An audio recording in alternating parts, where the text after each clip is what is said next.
안녕하세요. 잡초근성 이슈 라디오 잡초근성 인사드립니다. 얼마 전에 미국에서 기준금리를 낮췄죠. 그러면서 한국은행도 곧 따라서 낮출 것 같다. 여러모로 우리가 기대가 지금 매우 큽니다. 다시 부동산 시장에 열기를 불어 넣어주는 거 아니냐. 야, 우리 집 이자 때문에 부담이었는데 이게 좀 부담이 줄겠다. 다행이다. 여러모로 기대하고 있는 바가 큰데요. 여기에 조금 찬물을 끼얹을 수도 있는 한번 뭔가를 생각해 봐야 되는 뉴스가 있어서 해당 내용을 1번 금리를 올리는 은행들 이걸로 한번 시작을 해보고 여기에 이어진 문제로 은행이 돈잔치를 할 수 있는 이유, 은행이 현대판 봉이 김선달인 이유를 두 번째 주제로 이야기 드려보도록 하겠습니다. 이런 뉴스가 있습니다. 부동산 정책, 정부가 실패하고 대출까지 조이냐? 실수요자들 불만 넘어서 지금 분노가 일고 있다. 제가 이 뉴스를 보면서 생각한 거는 아니 얼마 전에도 대출 규제 했고 1주택자들 대출 안 나오게 더 빡세게 했잖아. 근데 새삼스럽게 이게 왜? 무슨 내용이지? 하고 제가 곰곰이 들여다 봤어요. 좀 자세히 봤더니 잠깐 구독 좋아요 잊으신 거 아니겠죠? 시중 5대 은행 가계대출 현황이래요. 이 표가 지금 이게 조단인데요. 써 있는 숫자들이 그래프만 봐서는 뭐 변한 거 없어 보이는데 이렇게 생각할 수도 있잖아요. 잘 들여다보면요. 주택담보대출의 경우가 좀 심한데요. 지난 13일, 9월 13일 기준으로 8월 말일 대비 3조 원이 증가를 했대요. 주담대가 10영업일 만에 3조 원이 증가를 한 거예요. 아니 이게 그래요 뭐 전보다 어마어마하게 막 지금 확 불이 붙었다 이 얘기는 아니에요. 이 얘기는 아닌데 우리 한번 쫄라 맸잖아요. 대출 안 되게. 그런데도 그게 꺾이지가 않더라 이거예요. 아니 왜 그러지? 야 1주택자들 안 되게 막았잖아. 이거 왜 그래? 하고 속을 좀 들여다 보니까 실수요자 예외 요건들이 있었단 말이에요. 결혼 예정자, 청첩장하고 예식장 계약서 내면은 인정을 해줬대요. 이거 이거 30분이면 집에서 만드는 거 아니야. 아니면은 뭐 한 달이 건너서 아는 사람한테 부탁해도 되고 이거를 증빙자료로 받아준 거예요. 직장도 뭐 인사 발령문이 됐건 아니면 어디로 취업했다고 그쪽에서 뭐 서류 하나 받아오면 이것도 수도권으로 내가 들어가니까 지금 집이 한 채 있어도 오케이 하나 좀 대출 더 줄게 이렇게 예외로 인정을 해줬단 말이에요. 그 외에도 뭐 자녀 교육 부모님이나 누가 뭐 치료를 해야 되는데 지금 수도권에 있는 병원을 왔다 갔다 하기 힘들어서 아예 수도권에 눌러 앉아야 된다 그러니까 내가 대출을 받아야 된다 그러면은 소견서랑 이런 거 내면은 대출도 해줬고 부모 봉양 이혼 여러 가지 이유로 뒷구멍을 열어준 거예요. 뭐 1주택자 뭐 제한하겠다, 니들 빡세게 묻겠다 해놓고서 이렇게 살짝 틈을 벌려줬고 우리 국민들이 또 어떤 국민들입니까? 바로 눈치 까고 뭐 없는 문서면 만들어서라도 그 틈을 비집고 들어가는 게 사람 심리인데 이러다 보니까 안 잡힌 거예요. 잡으려고 노력을 했는데도 3조 원이 증가를 해버린 거예요. 불과 10영업일 만에. 자, 1주택자 주담대 제한에 이어서 가상금리 인상을 그래서 시작을 하게 된 거예요. 뭐가 잡히질 않아요. 예외 사항이 있고 이러다 보니까 뭐가 되지를 않아요. 잡히질 않아요. 그러니까는 대출이 막 급증을 하니까 정부에서는 가계대출 규제하고 막 대출 총량제 시행하고 여러모로 좀 막 틀어 막으려고 꽉꽉 누르고 있잖아요. 누르려는 신용만 하는 건가? 나라에서는? 제가 봤을 때는 조금 부동산 경기가 활성화됐으면 하는 게 현 정부인 것도 같아서 어, 뭐 아무튼 그거는 둘째 치고 여러모로 이렇게 틀어 막으니까 어려워요 지금 주담대가. 그래서 사람들이 어떤 현상이 벌어졌냐? 분양도 받았고 막 중간에 돈도 내야 되는데 은행에서 돈을 안 주는 거예요. 아니 그 전 같았으면은 나는 돈이 나오고도 남아. 그런데 돈을 안 줘요. 그러면은 다들 어디로 향하겠어요? 이금융권으로 가기 시작을 한 거예요. 제 영상을 쭉 보셨던 분들은 제가 분명히 그 얘기를 했을 겁니다. 1금융권이 막히면 2금융권으로 사람들이 흘러갈 거다. 2금융권이 막히면 그때는 사채 시장 쪽으로 흘러가게 될 거다. 이게 정말 무서운 거다. 한번 1금융권을 벗어난 사람들은 다시 1금융권으로 들어가기가 굉장히 힘들어질 수가 있다. 그게 1금융권의 횡포다라고 제가 분명히 다뤘던 영상이 있습니다. 아니나 다를까 2금융권 대출을 지금 권하고 있대요. 집단 대출이 이루어지잖아요. 아파트나 이런 대단지 같은 데서 1금융권이 안 되니까 이제는 2금융권을 추천을 해주고 소개를 해주고 있는 이런 기현상이 지금 발생을 하고 있어요. 그리고 기준금리가 내려가도요. 소비자 체험금리는 지금 올라갈 수도 있는 상황이에요. 뭐 때문에? 가산금리 때문에. 제가 그래서 이야기 완전 시작할 때 그 말씀 드렸죠. 기준금리가 내려간다고 박수 칠 시기가 아닌 것 같다. 그 말을 드린 게 왜 그랬냐면은 우리가 실제로 대출을 받을 때 이자라는 걸 보게 되잖아요. 이 이자가 뭐뭐가 합쳐진 거냐면은 기준금리에다가 가산금리가 합쳐진 거라고 보시면 돼요. 기준금리는 말 그대로 한국은행에서 자, 이 정도 이자는 돼야 되라고 얘기한 거라고 생각하시면 되고 가산금리는요. 거기에다 추가로 개개인에 따른 뭐 신용이 있을 거고요. 그 다음에 현재 금융시장의 상황이 있을 거고요. 여러 가지 것들을 종합을 해서 기준금리에다 플러스 알파를 시켜서 우리가 금리를 책정을 한단 말이에요. 은행에서. 그런데 지금 제가 예상하기로는 기준금리를 한국은행에서 내리더라도 0.25% 내리면 많이 내릴 거라고 저는 생각을 하는데 그 사이에 가상금리가 그 이상 붙어버린다고 하면은 이거는 결국은 기준금리가 내려가도 소비자 체험금리는 올라갈 수가 있는 그런 상황이 벌어진 거고 그거에 대한 뉴스라고 저는 생각을 하는 거예요. 여기에 대해서 가장 선제적으로 강력하게 나온 은행이 신한은행입니다. 신한은행은 주택담보대출, 생활안정자금 대출을 한도 1억 원으로 하향을 했어요. 이거는 집을 사는데 쓰는 대출이 아닙니다. 내 집을 담보로 생활을 안정화해야 돼서 돈을 빌리는 거예요. 그게 한도 1억 원이 된 겁니다. 그리고 기존하고 또 완전 달라진 거. 지점에선 승인이 불가하고 본사에서만 승인을 해줄 수 있다 이거예요. 내가 신청을 해요. 서류 심사를 하고 최종적으로 승인 도장이 꽝 찍혀야 대출이 나올 거 아닙니까? 돈을 줄 거 아닙니까? 이 최종 도장을 그동안에는 지점 내에서 할 수 있었어요. 그런데 이거를 본사에서만 승인을 하게 바꾼 거예요. 이 말은 일단은 대출을 받기 되게 까다로워진 거고요. 두 번째로 부실 대출을 없애겠다는 거예요. 굉장히 이것도 그러니까 대출 받기가 힘들어진 거고 두 번째 지금 현재는 수도권만 대출 모집인을 통해서 대출하는 게 안 돼요. 지방 같은 데는 된단 말이에요. 이거를 전국적으로 지금 확대를 시키겠다는 거예요. 근데 대출 모집인 이게 정말 웃긴 건데요. 내가 서류를 준비를 해서 은행을 가요. 그래서 아, 저 이렇게 해서 돈 좀 빌리려고 하는데요. 그러면은 은행에서 딱 서류를 보고 아, 선생님 이거 가지고는 우리 선생님이 이 돈 다 대출 못 받으시고 한참 모질라게밖에 대출 못 받으세요 라는 대답을 듣게 됐어요. 예를 들어서예요.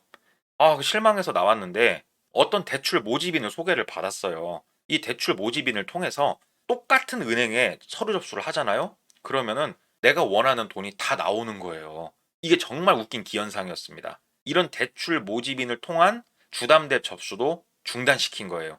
이거 역시 부실 대출을 없애겠다라는 거하고 일맥상통합니다. 그리고 가상금리도 대폭 인상을 했어요. 정확히 말씀드리면 바로 할 겁니다. 갈아타기 대출 같은 경우에는 심지어 0.45%가 올라가고요. 주담대는 0.1% 정도 오를 것 같대요. 신한은행이요. 7월달, 8월달에도 수차례 가상금리를 붙였거든요. 0.1%쭉 해가지고 지금 멈추지 않고 또 붙이는 거예요. 근데 신한은행이 왜 이렇게까지 하냐면 6월달에 2% 후반대 주담대 상품이 한번 나와가지고 신한은행이 엄청 났었어요. 돈을 미친 듯이 빌려줬거든요. 그러다 보니까 올해 연말까지 뭐 대출 총량제라든가 여러 가지 규제 때문에 현재 나간 대출을 오히려 거꾸로 3조 원을 지금 줄여야 되는 상황이래요. 그래서 지금 미친 듯이 이렇게 쪼이고 있는 거예요. 그런데 우리 가을이잖아요. 가을에도 이사 많이 간단 말이에요. 우리가 내년 간다고 해서 이게 다시 풀어진다는 보장도 없고 한층 더 심하게 대출이 쪼여들 것 같다. 신한은행에선. 아, 그럼 다른 은행으로 가면 되지 않냐? 아니요. 제 생각은 달라요. 곧 다른 은행도 비슷하게 대출 규제를 강화를 할 거라고 전 생각을 합니다. 그래서 지금 제 이야기를 들으시는 분들은 주택을 구매하기 위해서 지금 뭐 대출을 준비하고 있다고 하면 발빠르게 정보를 좀 최대한 넓게 취합을 하십시오. 뭔가 더 어려워질 것 같습니다. 곧 있으면은 금리 내려간다며 야 기다려보자 라고 단순히 손 놓고 계시지 마시고 조금 더 폭넓게 생각을 하셔야 될 것 같아요. 그러면 왜 이런 문제가 계속 발생을 하고 왜 우리가 해결을 하지를 못하고 있냐? 일단은 집값에 대한 무한 신뢰가 깨져야 돼요. 이게 너무 지금 확고합니다. 이 신뢰가. 이자를 내더라도 내가 개고생해서 매달 대출금 찍더라도 내가 언젠가 이 집을 팔 때는 내가 지출한 그동안의 모든 돈에다가 큰 돈을 더 얹어서 받을 수 있다는 굳건한 믿음이 있습니다. 부동산 불패라는 말이 있지 않습니까? 이게 저는 곧 깨질 시기가 다가오고 있다.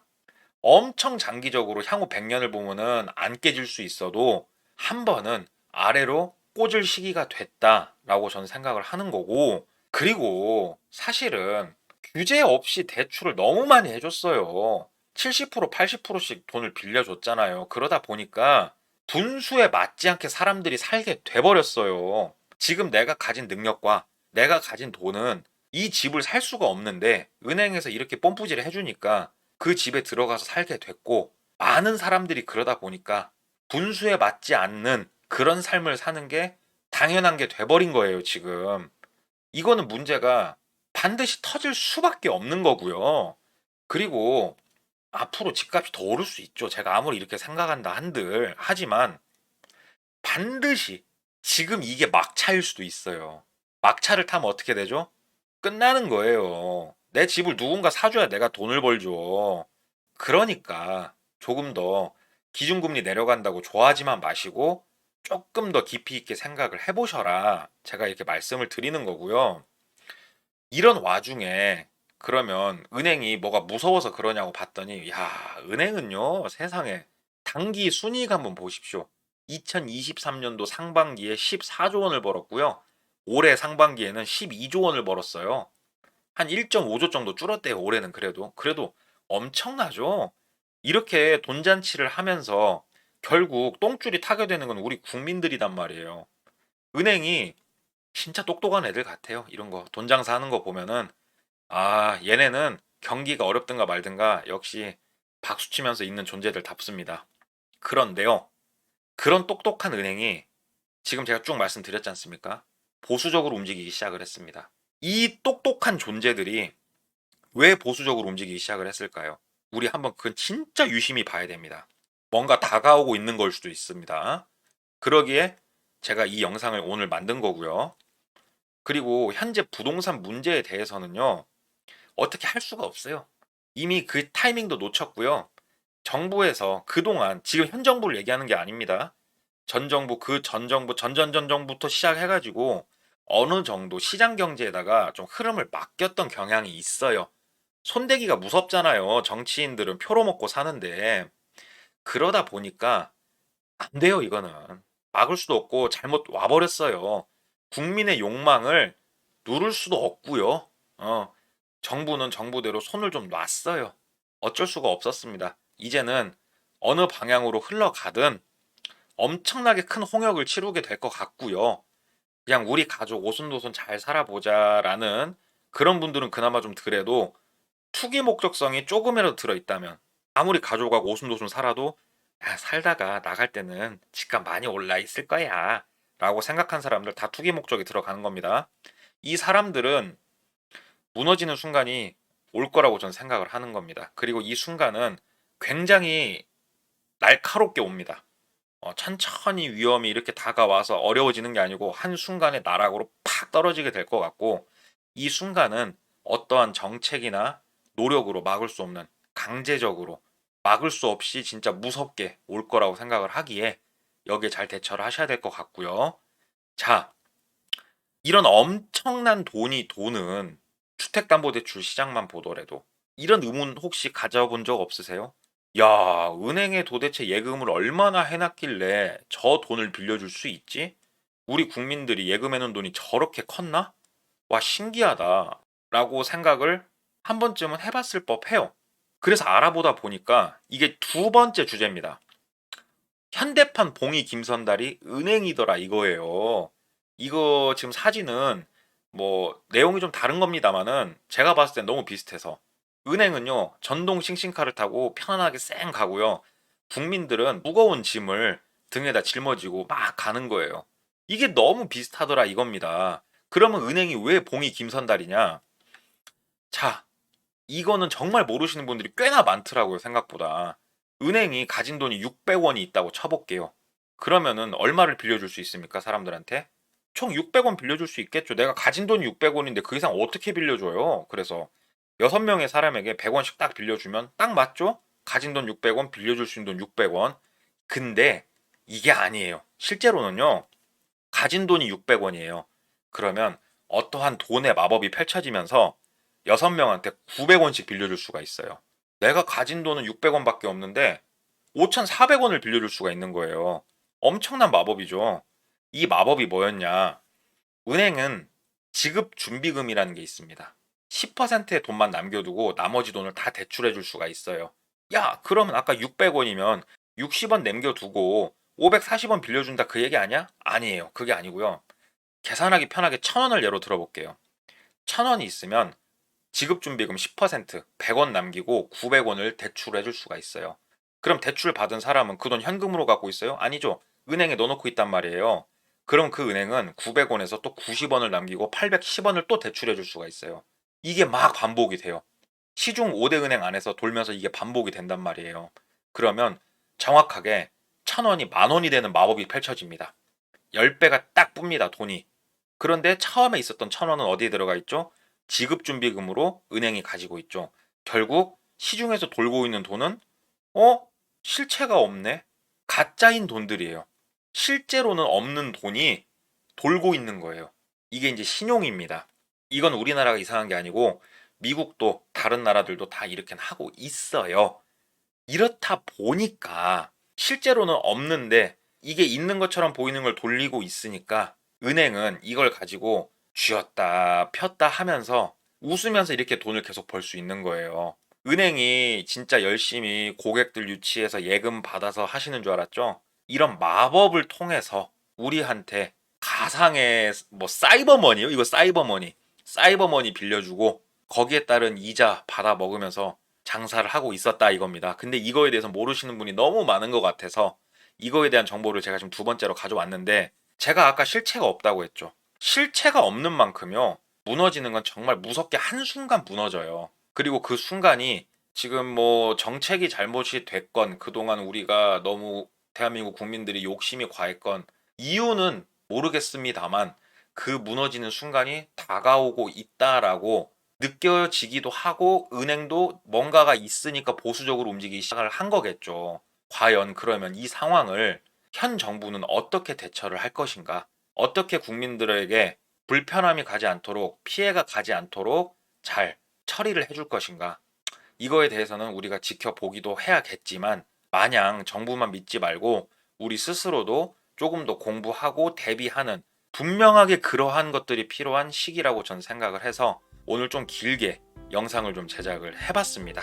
자, 오늘 뭔가 말이 주저리 길긴 했지만 그래도 다시 한번 생각해 보시고 다들 혹시라도 안 좋은 상황이 생기는 거를 조금 방지하시기를 부탁드리겠습니다. 열심히 준비한 저에게 구독하고 좋아요는 최고의 칭찬과 선물이 되고요. 구독, 좋아요 제발 부탁드리겠습니다. 그리고 주변에 여러 가지 뭐 안 좋은 일, 직장 상사의 갑질, 황당한 일 여러 가지 일들이 있잖아요. 그런 거 아래 보이는 메일 주소로 제보해 주시면은 제가 성심성의껏 인터뷰를 하도록 하겠습니다. 오늘 이야기가 좀 길었습니다. 긴 이야기 들어주신 모든 분들 너무 감사드리고요. 구독, 좋아요 눌러주신 분들은 1000배, 10,000배 더 감사드립니다. 이상 잡초근성이었습니다. 좋은 하루 되십시오. 감사합니다.